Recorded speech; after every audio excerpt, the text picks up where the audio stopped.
Civilian vessel, you are in a restricted emergency zone. Identify yourself immediately. Are you deaf, old man?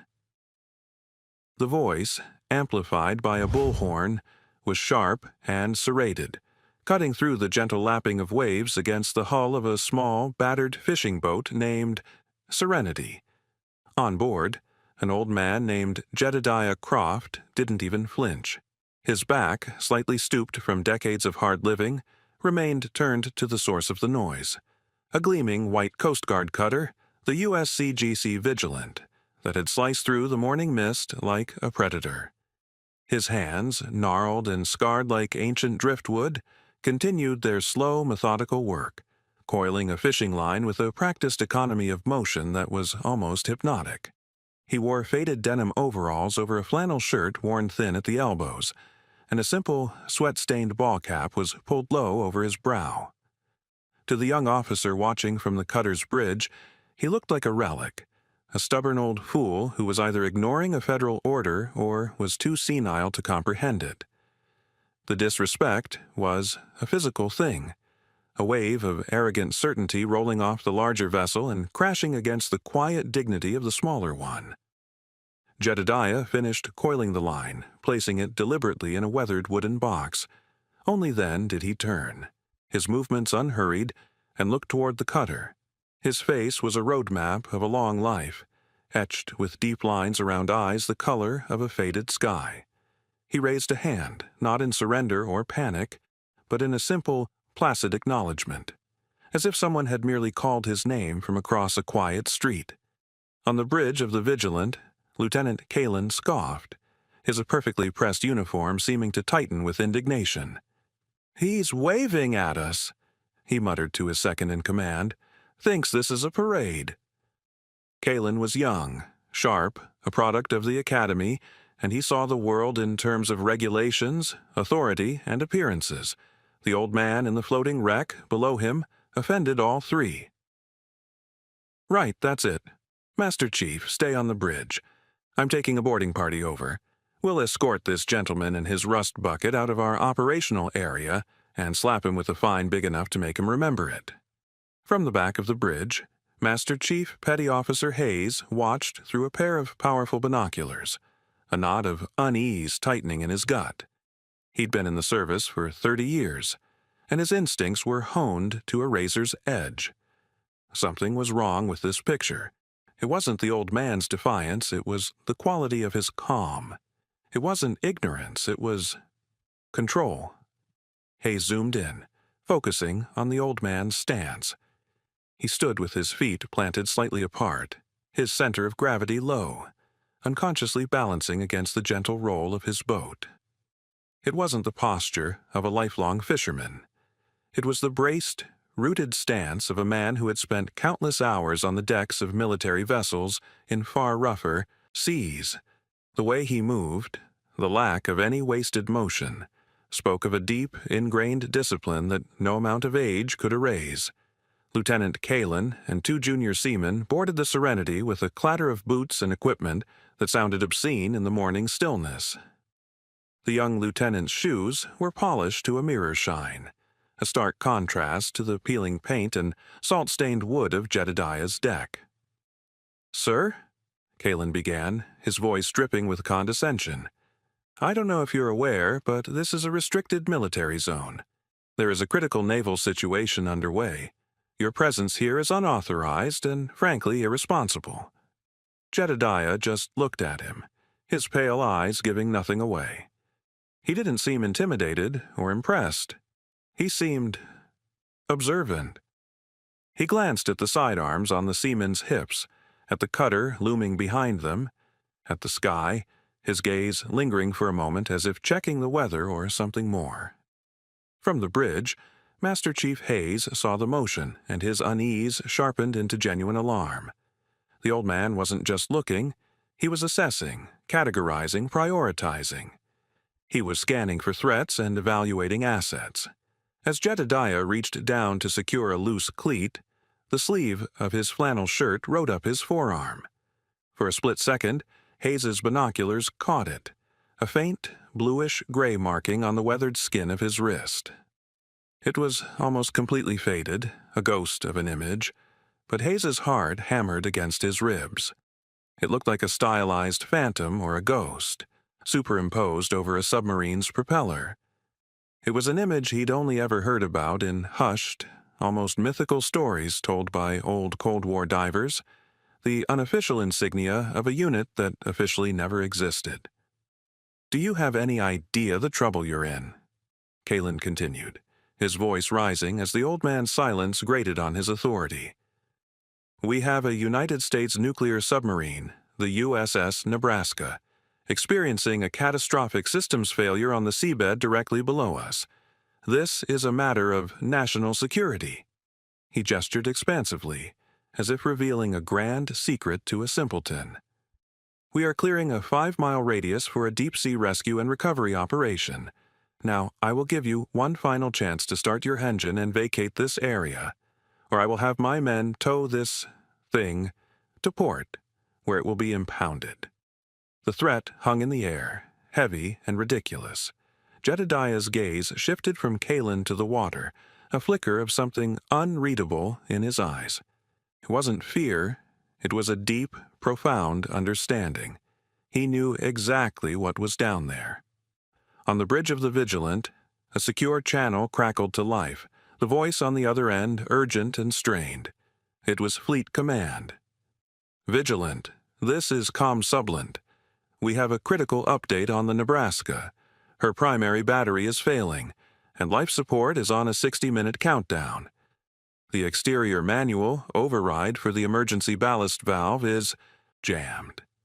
Our ROVs can't get the torque, and the pressure is beyond the safe limits for our current dive teams. We can't reach her." A pause, then the voice came back, tight with desperation. "Listen closely. We have a Hail Mary. High-value asset protocol has been activated. We have a last known residence ping for an asset codenamed Steel Phantom in your vicinity. I need you to confirm if there is any sign of him. I repeat, is there any sign of Steel Phantom?" Master Chief Hayes felt the blood drain from his face. Steel Phantom. It wasn't just a story, it was real. The name was a legend in the special operations and deep-sea warfare communities, a ghost who operated during the darkest days of the Cold War. A man who could supposedly work at crushing depths, performing miracles of engineering and salvage with his bare hands on disabled spy subs and sunken assets, all while remaining completely off the books. A man who could breathe a specialized gas mixture that would kill anyone else. A man whose body was conditioned to withstand pressures that would turn a normal human to jelly. He was a myth, a boogeyman the Russians whispered about, a hero the admirals kept locked in their most secret files. Hayes frantically raised his binoculars again, his hands shaking slightly. He focused on the old man's wrist, willing the image to become clear. And it did. The faded tattoo was unmistakable. A ghost over a screw. He grabbed the ship's comms, his voice tight and urgent, overriding Kalen's channel. "Lieutenant Kalen, this is Master Chief Hayes. Acknowledge immediately." Kalen, mid-sentence and another threat to the old man, spun around in irritation. "What is it, Master Chief? I'm busy here." Hayes's voice was ice. "Sir, you will stand down. Right now. You will cease all communication with that civilian. You will return to the Vigilant. That is a direct advisement from the senior enlisted on this vessel. Do you understand me, Lieutenant?" Kalen was flabbergasted by the insubordination. "Master Chief, have you lost your mind? I have this situation under—" His words were swallowed by a sudden, deafening roar from above. A Navy MH-60 Seahawk helicopter, gunmetal gray and bristling with antennas, blasted out of the low clouds, its powerful downdraft churning the sea into a white froth. It didn't circle. It descended with brutal efficiency, hovering 50 feet above the deck of the Vigilant. The side door was open, and a figure in a flight suit was already preparing to rappel down. The sheer speed and aggression of the helicopter's arrival screamed of an emergency far beyond a stubborn fisherman. It was the kind of entrance reserved for the highest echelons of command in the most dire of circumstances. The figure landed on the deck with a practiced thud, immediately disconnecting from the rope. He pulled off his helmet, revealing the stern, authoritative face, and the two silver stars on the collar of Rear Admiral Jennings, the commander of the entire Atlantic submarine fleet. Kalin snapped to attention, his mind reeling. "Admiral, sir. Lieutenant Kalin, commanding officer, USCGC Vigilant. I was not aware of your arrival." Jennings didn't even look at him. His eyes, burning with intensity, were locked on the small fishing boat below. He strode to the railing, his gaze sweeping past the humiliated lieutenant as if he were a piece of deck equipment. He looked at Master Chief Hayes, who was now standing ramrod straight by the bridge door. "Master Chief?" the Admiral barked. "Is that him?" Hayes swallowed hard, his voice barely a whisper. "The marker is consistent with the files, Admiral." "I believe so, sir." The Admiral nodded once, a grim finality in the motion. He took a deep breath, and his voice, honed by years of commanding men in the face of death, boomed across the water, carrying with its own raw power, no bullhorn needed. It was a voice that expected to be obeyed by fleets and nations. "Jedediah Croft?" Down on the Serenity, the old man looked up. The wind from the helicopter's rotors whipped at his thin flannel shirt and tugged at his cap, but he seemed as unmovable as a mountain. For the first time, a flicker of something other than placid calm crossed his face. It wasn't surprise. It was resignation. He gave a slow, deliberate nod. In that moment, Rear Admiral Jennings did something that shattered Lieutenant Kalin's entire understanding of the chain of command. He squared his shoulders, brought his heels together with an audible click, and raised his hand to his brow in the sharpest, most impeccably correct salute Kalin had ever witnessed. It was a salute of profound, almost reverent respect. A salute a junior officer gives a decorated senior, a salute a warrior gives a legend. It was not a salute an admiral gives to an old man in a fishing boat. "Sir," Admiral Jennings called out, his voice cracking with the strain of the situation. "The call has gone out. The Nebraska is on the bottom, and her crew is dying. We need the Steel Phantom." The universe tilted for Lieutenant Kalin. The words Steel Phantom echoed the desperate call from Fleet Command, and they collided with the impossible image of the two-star admiral saluting the relic he had just been threatening. The old man, the stubborn, deaf old man, he wasn't in the way, he was the only way. Kalin felt a wave of nausea and shame so profound it almost buckled his knees.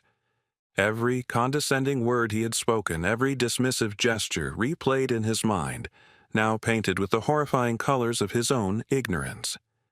He had been sneering at a living monument, a man whose service was so critical, so far above his own pay grade, that his very existence was a national secret. Down below, Jedediah sighed, a long, weary sound that seemed to carry the weight of 100 forgotten missions. He looked from the admiral to his simple fishing rod as if mourning the loss of a peaceful morning. Then his voice, gravelly and quiet, carried across the water, cutting through the helicopter's roar with an authority all its own. "What's the problem, Admiral?" The Admiral quickly relayed the technical details. The jammed valve, the specific series of counterturns and pressure applications needed, the depth that was killing their equipment. Jedediah listened, his head cocked slightly, processing the information not as a layman, but as an expert diagnosing a familiar illness. "Hydrogen embrittlement on the valve stem?" he asked, and the Admiral just nodded grimly. "Figured," Jedediah said. "That alloy always was brittle in the cold. I'll need my old kit, and a quiet ride down. This thing," he patted the side of the Serenity, "is good for cod, not for that kind of depth." Within minutes, the entire dynamic of the scene had inverted. Jedediah Croft was brought aboard the Vigilant, not as a prisoner, but as a king. The crew, who had earlier watched Kalen's arrogant display, now parted before the old man with a mixture of awe and fear. Master Chief Hayes met him at the gangway. "It's an honor, sir," Hayes said, his voice thick with emotion. Jedediah just gave him a small, tired smile. "No, sir, necessary, Master Chief. The name's Jed." A second helicopter was already inbound, carrying a single, heavy-duty container. Inside was the old kit. It was a specialized closed-circuit rebreather system that looked both antiquated and impossibly advanced, along with a set of tools that looked like they belonged in a surgeon's operating theater. As Jedediah began to suit up, with the help of a specialized team that had arrived with the Admiral, the transformation was breathtaking. The slightly stooped fisherman straightened, his posture aligning into one of immense power and purpose. The slow, methodical movements became precise, efficient, and lethal. Every buckle he fastened, every gauge he checked, was done with an innate familiarity that was both terrifying and beautiful to watch. The worn, gnarled hands became the instruments of a master craftsman preparing for his life's work. His faded blue eyes, once placid, now burned with a cold, focused fire. He was no longer an old man. He was a weapon. Fully suited, looking like a figure from a deep-sea nightmare, Jedediah Croft walked toward the dive platform. He moved past Lieutenant Kalen, who stood frozen in place, his face pale with shame. Jedediah stopped, turning to face the young officer who had so thoroughly disrespected him just 30 minutes earlier. Kalen flinched, expecting a tirade, a dressing down that he so richly deserved. But Jedediah didn't raise his voice. He reached out a gloved hand and placed it gently on Kalen's shoulder. The gesture was not accusatory. It was paternal. "Son?" Jedediah's voice, muffled slightly by the helmet's comms, was calm and devoid of malice. "Remember this day. The uniform doesn't make the man. The man makes the uniform. It's what you do when no one is looking, when there are no medals to be won. That defines your service. Learn from it." Kalen could only nod, tears welling in his eyes. He finally understood that he hadn't just insulted a man. He had insulted the very ideal of humble, silent service that his own uniform was supposed to represent. Jedediah gave his shoulder a final firm squeeze and then turned away. He walked to the edge of the deck, gave a final nod to the Admiral, and stepped off into the cold, dark Atlantic. He disappeared beneath the waves without a splash, a phantom returning to his realm of crushing pressure and absolute silence, leaving a humbled young officer and a reverent crew to contemplate the true nature of heroism.